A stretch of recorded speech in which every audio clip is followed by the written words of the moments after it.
Welcome to episode 11. How have we made it so far? How have the people, how have they just been begging for the contents? Right now, the vast majority of listeners are in Ireland. That's number one spot. Number two spot is Trinidad and Tobago. Number three is, you guessed it, Canada. And then there's a bunch of different people. Shout out to the listeners from the United Abarabambrats. The United Abarabambrats, who are also on there saying hi. Also on the list, my brethren from the Netherlands. Who would have thought? Guess who? Not me. Who else do we have here? People have people from all over the dang place. We have people from the United States, 8%. United Kingdom, and new since last week, France. It is a little bit France, but Ireland still half, 48%. Oh, sorry. Trinidad is third on the list. A little bit disgusted with that, actually. No support from the Trinis, but that's, I guess, how it goes sometimes. You have to make it big outside and then come back and then they will love you. That's how it goes. You gotta go outside and make it. I mean, a lot of places are like that. Jimi Hendrix, nobody knew who he was until he left the States and went and played a bunch of shows in the United Kingdom. A bunch of bands in Ireland, same thing. They had to go to the UK to get big.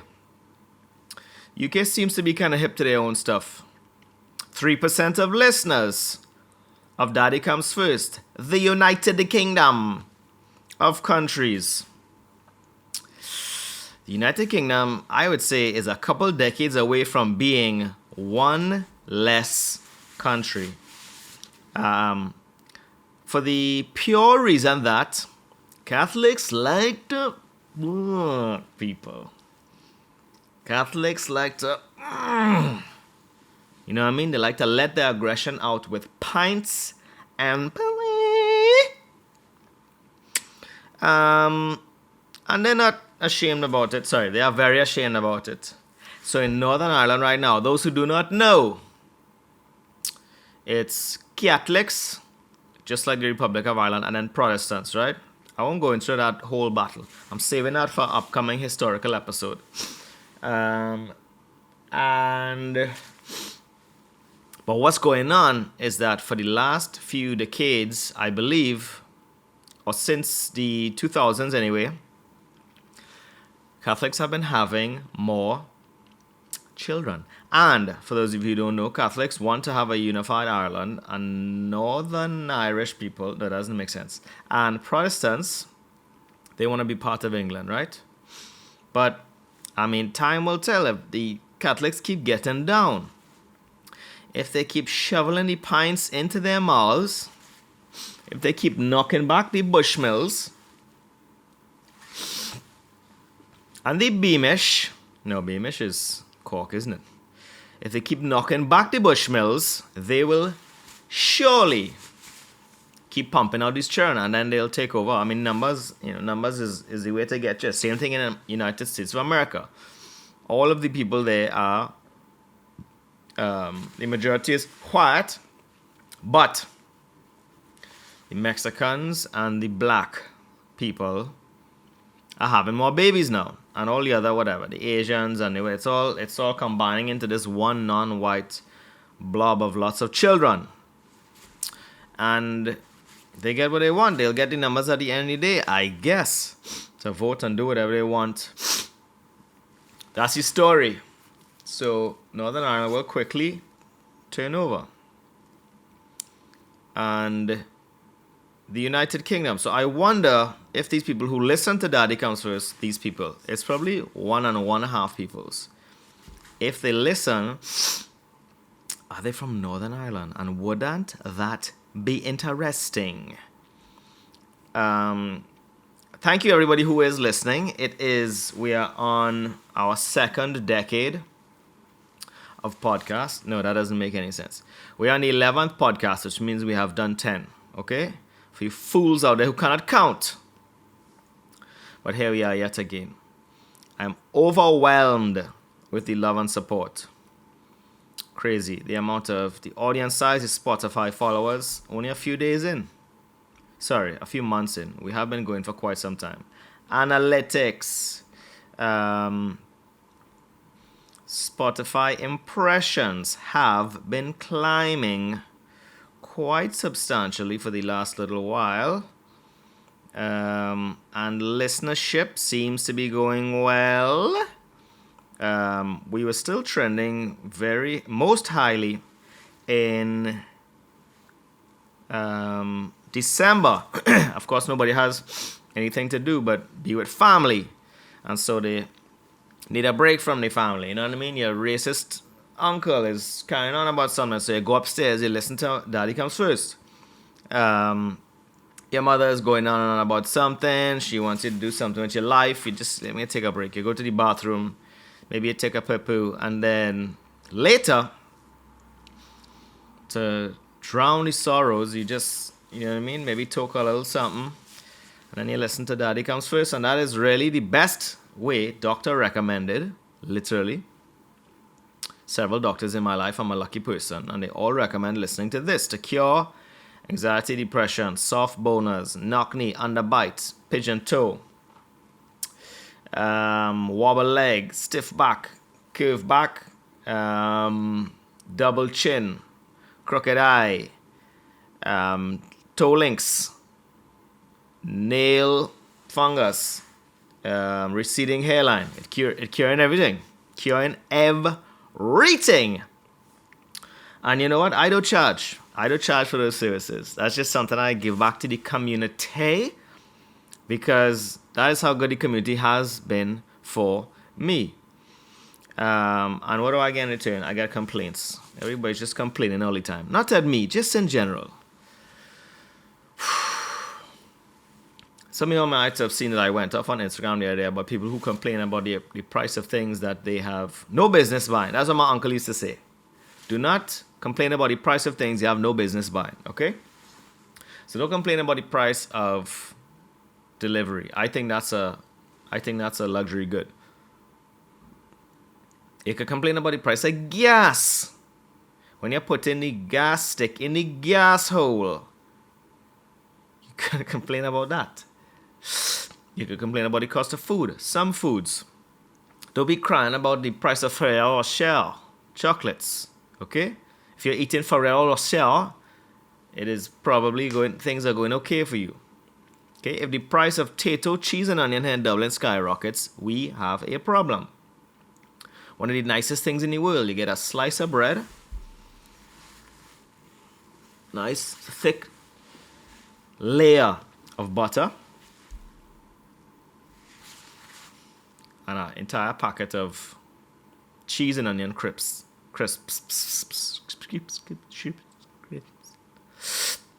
And you get your, don't toast the fucking bread, huh? Sorry. Ooh, I lost it there a little bit. Don't toast the bread. It's better if the bread is soft because what happens is the chips or crisps, as they say here, that is taking care of the crispy factor. And what you want is you want the bread to be soft enough to hold the chips safe. You want to keep them in there because you're using a whole bag. And if you toast, the bread might break. There's chips flying out the side. Is a fucking nightmare, right? Don't do that.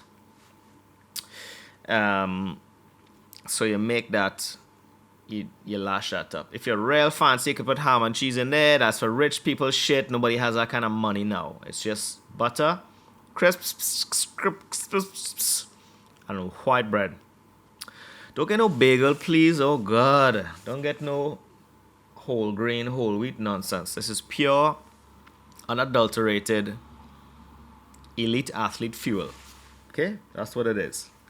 It's carbs, sugars, fats, and it's childhood, and that's, sometimes we need those things. So the price of that cannot go up too high. Don't be foolish.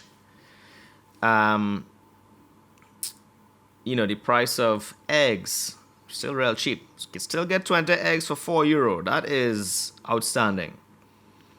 I had to find out where them eggs coming from, boy. Oh, God, I watched that documentary again. I should just stop watching these things because every time I watch one, I feel like a bag of shit and I can't do these things anymore.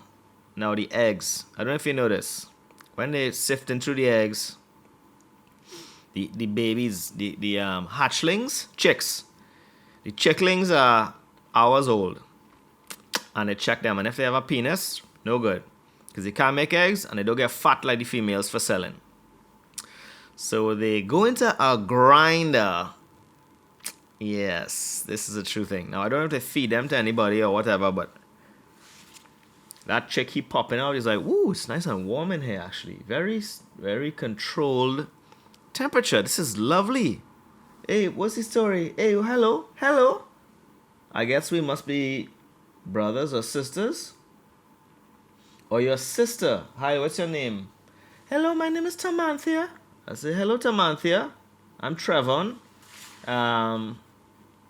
So what goes on? Have you been up for a little while or? Yeah, I just came out of this, I just came out of my shell here and I just vibing to see what the scene is. It's real nice and warm in here. Yeah, girl, it's nice and warm too. So we eat or what happens? I kind of getting hungry, boy. I've been kind of eating the inside of that shell. And I'm famished. Do they feed or what's going on there? Nah, they don't feed we. Who said that? That is me. Okay, hello. Hello, hi. What's your name? It's Karen. Hello, hi, how are you? You've been up for a little while, I guess. You know how it works? You gonna die. Whoa! Excuse? You looking a little bit too big to be in this cage, first of all. Your head is not only touching the ceiling, it's bent forward and your neck is touching the top. How you stayed inside this cage? I just hide in the back because out there we gone dead. Okay. Thank you for that, Karen. So Samantha, I don't know what the story is. This fella keeps saying that we're gonna die. Nah, she ain't gonna die. You gonna die. What? As soon as they open up that thing there, you go and go outside and they go and stick you in a wood chipper. Okay. But she gonna live. Why she living? What do you mean? Yeah, because she's a female. She could give eggs. Eggs? Like the thing I just came out of? How's she gonna give something that she's the same size of? Okay. Alright. Anyway, nice to meet you. Watch and see. Okay. Thank you. You go dead. Alright. Okay. Thank you very much. I'm going back to the conversation here with Samantha. Okay? Alright. Ooh. Oh boy. That fella have some issues. Anyways, oh shit, when I conveyor belt, what going on here? Okay, we move in. Everybody, chip, chip, chip, chip, chip. Hello, hi, yes, hi, hello, chip, chip, chip, chip. Samantha. Why are they taking our boy? Where are they taking our gun? Anyway, okay, going a little conveyor belt. What's going on here? Oh, this man, big man, pick me up. I'm choking, wait for me.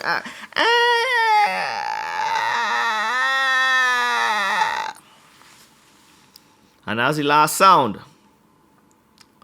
for the male chicks to get ground up into a paste. They probably feed them back themselves or some sick thing like that. We don't know. Maybe if I was a male chick, I'd just identify as female, you know what I mean? Save myself. That's what you have to do sometimes.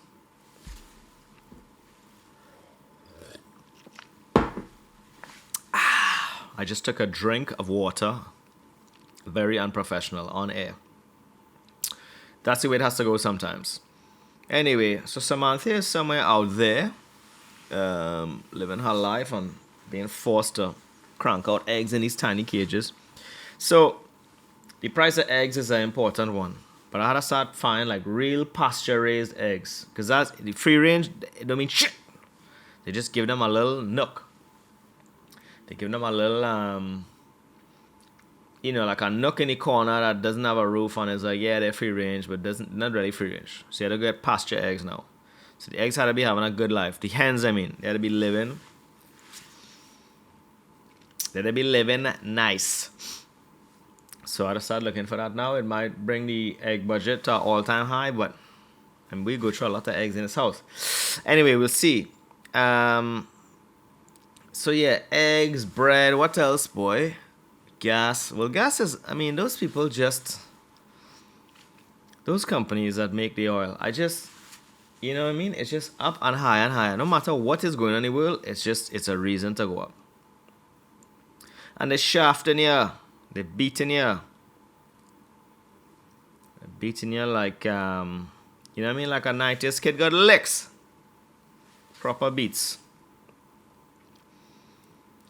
When I was younger, I had a couple of techniques to get out of the beats with my parents. Bobbing and weaving was one of them.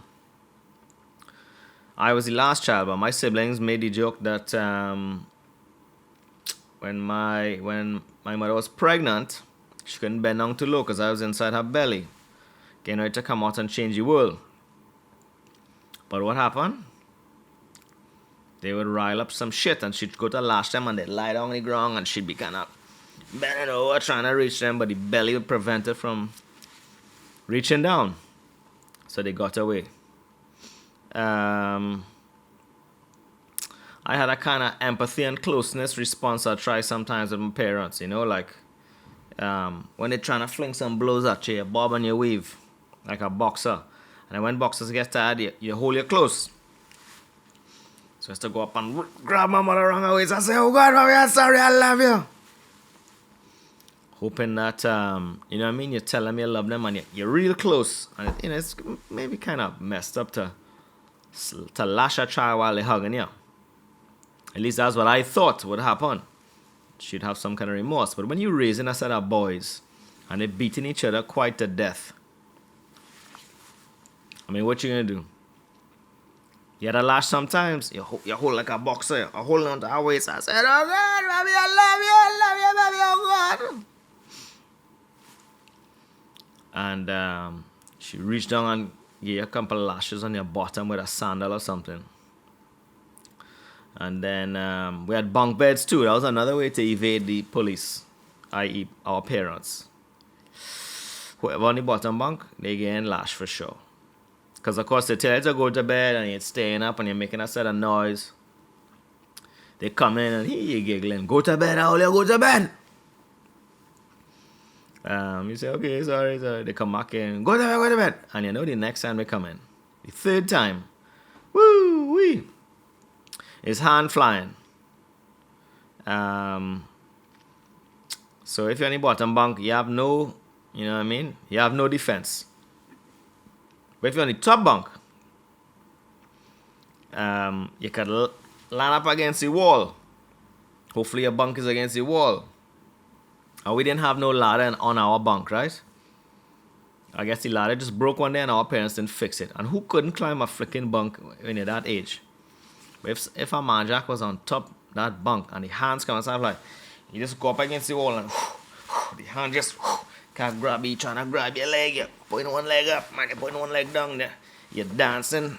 You're up there like Usher. Yeah, yeah. Better get my batteries, get me city. And you dodge it. You don't get the licks. You get away. And whole time you say, "Daddy, we're going to sleep. Daddy, we're going to sleep. We're going to sleep. We're going to sleep. We're going to sleep." And you're dodging. And hopefully calm down. And hopefully whoever on the bottom, they get enough licks to get the point across to both of them. Punish one to save the both. And then, yeah. I was lucky I was youngest, so I got much less licks than everybody else. Real lucky. And one time, it's a classic story, but one time, I clearly got my brother in trouble, right? Clearly. And I used to get away. I used to always get away from the brunt of it because they were older. So one of my older brothers, I purposely tried to get him in trouble. I rig a whole thing for him, and then I tell my mother, and my mother called me lying. She said, "You did this, I know you're lying. You're right on your brother now, it's licks."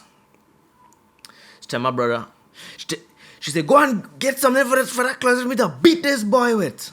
I said, "Oh God." I figure he'll get some kind of hard shoe.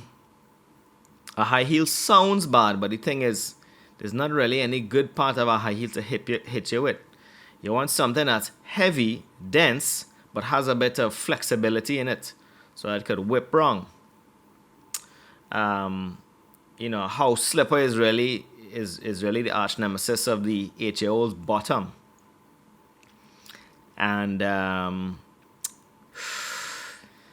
anyway, what does he come out there with? He goes in the back of my mother's closet and picks out a swimming flipper. You know what I mean? A big meter-long swimming flipper. Probably almost half the size, more than half the size of me. Probably the size of me. And probably was at least chest high on me. I said, "Nah, this is some shit, boy." He was obviously holding back on. You know what I mean? He obviously was really trying to fucking get my back, boy. For all the years. I think we hated each other when we were young. We like each other now, but we really didn't enjoy each other's company. I don't remember a single time when we weren't fighting. And he bring that flip out. Boy. Woo! I felt like Leonardo DiCaprio in the trailer before he shot that scene. Where the scene is that he's before shooting the scene in what was that fucking movie?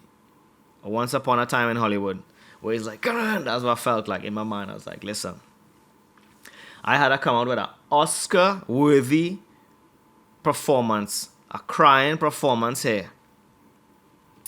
That's the only thing that's gonna save anybody. So she just like bend over, so on the edge of the bed, right? Usually she takes us in the closet to give us beats so that nobody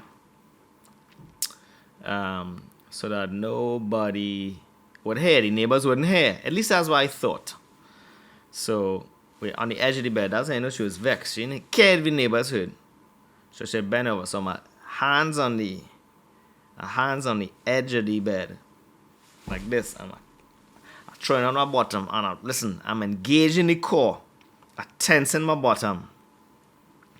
Quads tight, calves engaged. I just waiting for this thing. And I said, no matter what, as soon as that first lash hit me, I lie down on the ground and bawl and scream and cry and all that kind of thing. So anyway, she lashed me. I fall on the ground. So I bawl. I look over in the corner, and boy, my brother just on the ground laughing. Rolling on the ground laughing. He laughing so hard, tears coming out his eyes. So both of us crying for different reasons. Anyway, she gave me one lash, which was good. We can't lash Sharon anymore. I talk about this all the time. Nor do I want to. No, that's not true. I want to. Sometimes you want to lash. But you can't. It's like you want something to happen, but you don't have the constitution to do it. Both in theory, as in inside the middle, have what it takes anymore, and legally, constitutionally, it's not good to hit them. So, what happens instead? Well, let me tell you. Let me fucking tell you is that you shout at him. You raise your voice. I had to shout at my son yesterday. He crossed the road and he does this thing now where he puts his hand out to tell the car to stop. And it's cute enough when the light is red. And our light, the walking light is green. But when that light starts turning yellow and I know the red coming, I don't want his ass to get licked down. So I said, come. He's laughing. I said, come on. I raise it a little bit. He still didn't move. And now I know it's going to turn green. So I just scream, "Get it!" Sometimes you scream so hard, you can't even, it's just one log of sound coming at them. You know, it's not like, "Come out the road!" It's, "Get it!" And did he get the idea? Who knows? But he came across and he doesn't like when I shout at him, of course, which is good because it's a form of wake up. Wake the hell up.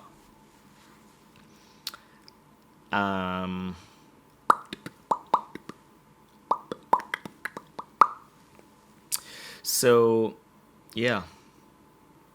But actually, you know what? We didn't get beat that bad. Our family. They had other families who got rare licks. And you always had that awkward moment when you're sharing stories about getting licks. And somebody is, their story is 10 times more horrific. And you have to try and switch from laughing at some of the lighter stories to like a kind of awkward phase of like, you were abused. Boy, yeah, my mother. He's telling somebody else telling his story. Boy, yeah, mother, what? Boy, yeah, sometimes she throws down the stairs. Okay. All right, and like what you had like y'all had like a mattress on the stairs or something. You all playing a game. No, boy, we was terrorized, and as you just hold us by our neck and say, I wish you was never born, and throw us down the stairs. Boy, back in the days, yes. All right, okay, she used to say that. Yeah, you know what, boy, when your mother get vexed, boy, she say all kind of things like, I wish I could kill you and get away with it. She choking you and you can't breathe, and boy, you can't beat kids like that anymore. Okay. Well, that's serious, boy. I find that's a little harsh, boy. Nah, oh God, nah, that wasn't so bad. She wasn't the bad one. My father gave him. Oh, good. My father gave him on the belt. I have 3 scars on my back still. You wanna see them? No, boy. No, it's cool, Nah, it's good. I don't need to see it. So your father was worse than your mother? Boy, when my father gave him son, that belt come out, partner. Oh, good.